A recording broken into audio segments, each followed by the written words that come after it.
မင်္ဂလေးဟာမတော်တဆသူမရဲ့ဖိနှက်ကိုကျမ်းပြင်ပေါ်ချလိုက်မိတဲ့အခါထိတ်လန့်တကြားဖြစ်သွားခဲ့ပါတယ်သူမဟာအိယာပေါ်ကနေဆင်းဖို့တောင်မဝတ်မရဲဖြစ်နေခဲ့တာပါဘာကြောင့်လဲဆိုတော့သူမတို့အိမ်ရဲ့ကျမ်းပြင်အောက်မှာကြောက်စရာကောင်းတဲ့အရာတစ်ခုရှိနေတယ်လို့သူမခံစားနေရလို့ပါပဲရုတ်တရက်ကျမ်းပြင်ကတုန်ခါလာတဲ့အခါသူမဟာအိယာခင်းကိုခေါင်းမီးကြုံပြီးပုံနေလိုက်ပါတယ်နောက်တစ်ခဏမှပဲအခန်းထဲကနေထူးဆန်းတဲ့အတန်တွေထွက်ပေါ်လာခဲ့ပါတယ်ဆက်စုကျင်စိတ်ကြောင့်သူမဟာအိယာခင်းကိုဖွင့်ကြည့်လိုက်တဲ့အခါကျမ်းပြင်ပေါ်မှာအပေါက်ငယ်လေးတစ်ခုကိုတွေ့လိုက်ရပါတယ်သူမဟာအဲ့ဒီအပေါက်ထဲမှာဘာရှိလဲဆိုတာသိချင်တာကြောင့်ကတင်ပေးကမိအိမ်ကိုဖွင့်ကြည့်လိုက်ပါတယ်အဲ့ဒီအချိန်မှာပဲအပေါက်ထဲကနေထူးဆန်းတဲ့လက်တစ်ခုထွက်လာပြီးကျမ်းပြင်ပေါ်ကစပစ်တီးကိုထိုးဖောက်ကအမောင်ထဲကိုပြန်လဲဆွဲယူသွားခဲ့ပါတယ်ဒီမြင်ကွင်းကိုမြင်လိုက်ရတဲ့မင်္ဂလေးဟာအသက်ရှူဖို့တောင်မေ့သွားပြီးကြောက်လန့်တကြားဖြစ်သွားခဲ့ပါတယ်ဒါပေမဲ့မမျှော်လင့်ပဲအဲ့ဒီတတဝါကစပစ်တီးစိတ်ကိုအချိန်နဲ့ပြန်ထွေးထုတ်လိုက်တဲ့အခါသူမရဲ့မိအိမ်လေးဟာကွဲကြေသွားခဲ့ပါတယ်မင်္ဂလေးဟာအိယာခင်းနဲ့အပေါက်ကိုအမြန်ဖုံးလိုက်ပေမဲ့ထူးဆန်းတဲ့အားတစ်ခုကအိယာခင်းကိုအပေါက်ထဲကိုဆွဲယူသွားခဲ့ပါတယ်ကြောက်လန့်တကြားထွက်ပြေးဖို့ကြိုးစားပေမဲ့ကျမ်းပြင်အောက်ကတတဝါကသူမရဲ့တန်ခါတင်ကိုပါဆွဲဖြုတ်ပြီးလမ်းကြောင်းကိုပိတ်ဆို့လိုက်ပါတယ်သူမဟာအဲ့ဒီတတဝါကသူမကိုကျမ်းပြင်အောက်ကိုဆွဲခေါ်သွားမှစိုးရိမ်တာကြောင့်ကုတင်ပေါ်မှာပဲတင်းတင်းကြပ်ကြပ်ဖက်တွယ်ထားလိုက်ပါတယ်မမျှော်လင့်ပဲအဲ့ဒီတတဝါဟာကျမ်းပြင်ပေါ်ကိုတက်လာပြီး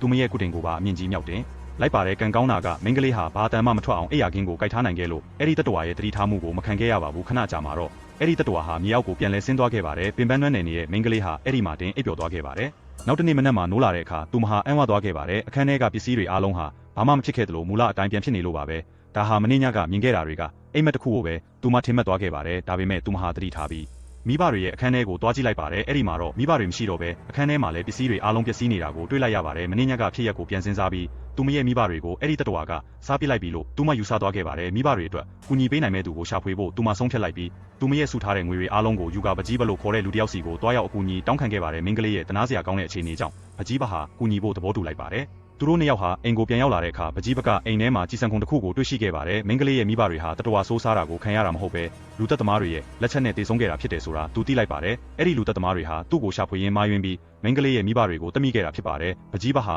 မင်္ဂလေးကိုစောင့်ရှောက်ဖို့ဆုံးဖြတ်လိုက်ပါတယ်အဲ့ဒီညမှာပဲလူသက်သမားတွေဟာအိမ်ကိုထပ်မံရောက်ရှိလာခဲ့ပါတယ်ပကြီးဘဟာတယောက်ကိုအောင်မြင်စွာနှိမ်နင်းနိုင်ခဲ့ပေမဲ့မင်္ဂလေးပုံးနေရဲ့ဗီဒီယိုထဲကိုနောက်ထပ်လူသက်သမားတစ်ယောက်ရောက်ရှိသွားခဲ့ပါတယ်အဲ့ဒီလူသက်သမားကမင်္ဂလေးကိုတွေ့ခါနီးမှာပဲကျမ်းပြင်အောက်ကတတဝါကရုတ်တရက်ထွက်လာပြီးအဲ့ဒီလူကိုမြေအောက်ကိုဆွဲခေါ်ကာစားပစ်လိုက်ပါတယ်ပကြီးဘဟာမင်္ဂလေးကိုကယ်တင်ဖို့ရောက်လာတဲ့အခါမင်္ဂလေးပြောပြတဲ့တတဝါကိုသူမတွေ့ခဲ့ပါဘူးနောက်တစ်နေ့မှာပကြီးဘဟာသူ့ရဲ့အထက်လူကြီးစီသွားရောက်ပြီးလူသက်သမားနှစ်ယောက်လာခဲ့ရဆိုတာကိုသိလိုက်ရပါတယ်အဲ့ဒီအခါမှာသူဟာမင်္ဂလေးအနေနဲ့ရှိနေပြီဆိုတာသိပြီးအိမ်ကိုအမြန်ပြန်လာခဲ့ပါတယ်အဲ့ဒီအချိန်မှာပဲတတဝါကြီးကသူတို့စီကိုချင်းကပ်လာခဲ့ပါတယ်ပကြီးဘဟာမင်္ဂလေးကိုကယ်ဖို့ကြိုးစားပေမဲ့မင်္ဂလေးကတတဝါကြီးရဲ့ရှေ့မှာကာဝယ်ပေးလိုက်ပါတယ်တကယ်တော့အဲ့ဒီတတဝါကြီးဟာမင်္ဂလေးကိုအမြဲတမ်းတိတ်တဆိတ်စောင့်ရှောက်ပေးနေခဲ့တာဖြစ်ပါတယ်ဒီမန်တရားကိုတည်သွားတဲ့မင်္ဂလေးဟာသူမကိုစောင့်ရှောက်ပေးတဲ့တတဝါကြီးနဲ့ပကြီးဘရုံးနဲ့အတူအိမ်ကနေထွက်ခွာပြီးဘဝတစ်ခုကိုစတင်ဖို့ဆုံးဖြတ်လိုက်ပါတယ်ဒါပေမဲ့သူမတို့ရဲ့ရှေ့ဆက်မဲ့ခီးလမ်းမှာဘလို့ရှို့ဝှက်ချက်တွေထပ်ရှိနေဦးမှာလဲ